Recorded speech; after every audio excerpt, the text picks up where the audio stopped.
afternoon everyone and welcome back to another episode of On the Farm. Today it's an absolute scorcher, 22nd of April 2020. We're approaching 21 degrees now at quarter to 4 and I'm not great with heat, so I mean it's nice, but I'm very glad that I'm in an air-conditioned cab. You know, not good with heat in general. When I go to Nando's I'm very much a medium. That's probably my limit. It's not so much the afters, it's the process of your mouth sort of burning and feeling like it's on fire. Just not keen on that. So yeah, not good with the sun heat and also not good with food heat. So there we go. Now then, day 6 on the destoner. It is Wednesday. Get slightly lost on the days.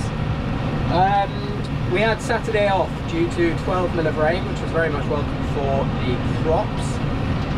It's basically vanished now. We've had a couple of windy days and it's been very hot since then. And the moisture has once again disappeared. But yeah, we are approaching 100 acres, which is very exciting, out of the 161 acres. We've done 5 fields completed, headlands, and into field number 6 now, which is a different variety, so that's the reason we've wrapped those 5 up in the headlands and everything, which is good. So the variety going in today is called Innovator, and it's one that we haven't grown on the farm before, so it'd be interesting to see how it compares with both the Royal and the Pentlandale, which it has replaced. Now, I would just like to say a massive thank you to you all for the positive feedback on the last On the Farm video, and also for the influx of Instagram followers. I'd like to give a special mention to one viewer in particular who is following from Kenya, so probably pronouncing the incorrect Swahili, but Ndafi Kanuru, thank you very much for watching the videos and for your continued support. On the back of that point, I would like to ask for 2 things. Firstly, if you are watching from outside the UK, I would love to know, so let me know in the comment section below. Also, if you are fairly new to this channel, then I did my placement in Kenya for my agricultural degree, and I made a video on that, which I would love for you to go and watch if you're going to spare, how long is it, about 6 minutes, something like that.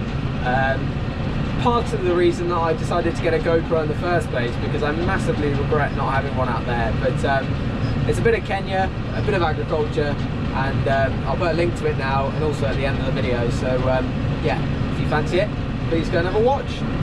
Now, the reason you're all here is probably to learn more about farming rather than my sauce taste at Nando's, so I'd firstly like to begin the farming section by apologising for the fact that I'm wearing a class top in a Fendt tractor, admittedly wearing a pair of John Deere overalls to service the kit this morning. That is quite disgusting behaviour, and I'm very, very sorry for that. Having said that, we have got the class tractor here today, cutting the potatoes to the field, so maybe that makes up for it slightly, who knows. So I have also been asked a question on the previous video about the output of the potato planting, and in particular the destoner each day.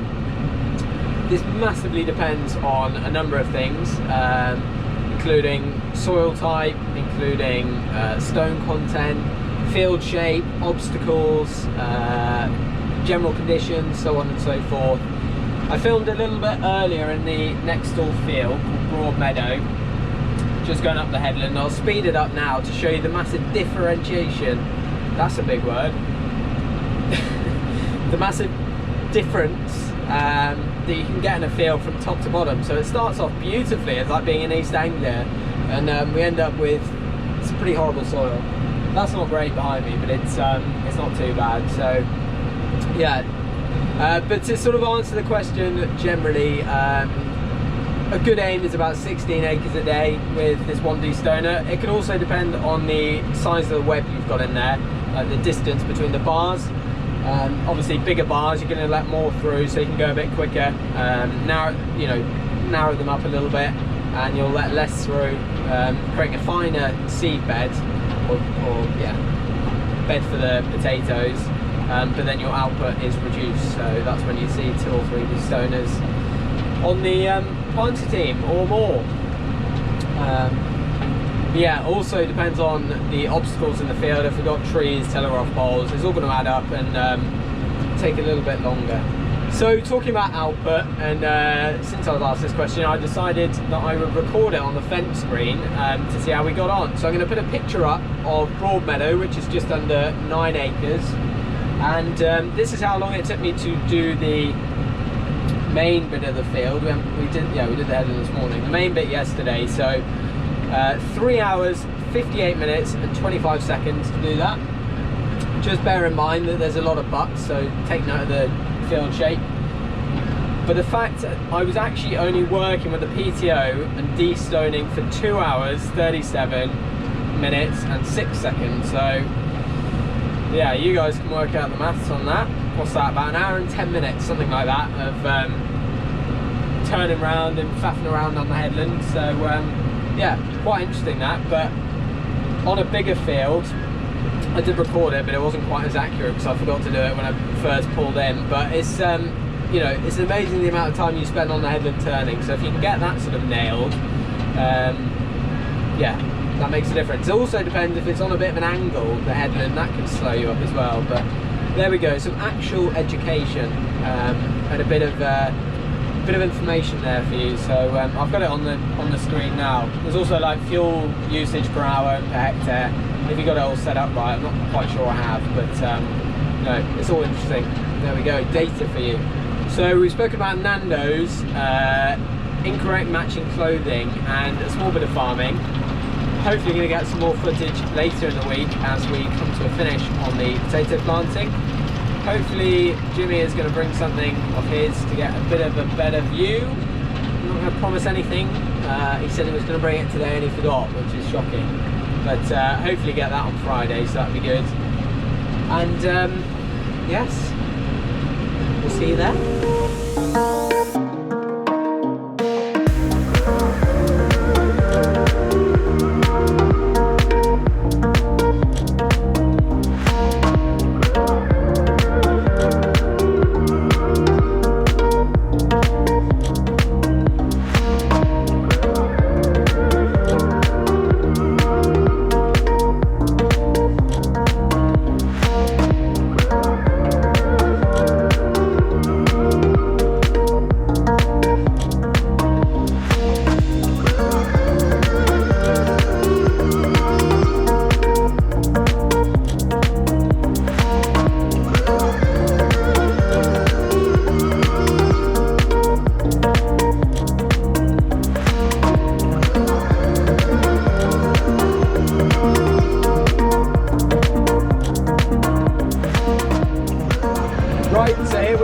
Sunday the 26th of April, and we're on the final headland at the final field for potato planting 2020. I'm going to keep this outro fairly short due to the fact that I want to keep the On The Farm series videos between 10 and 12 minutes.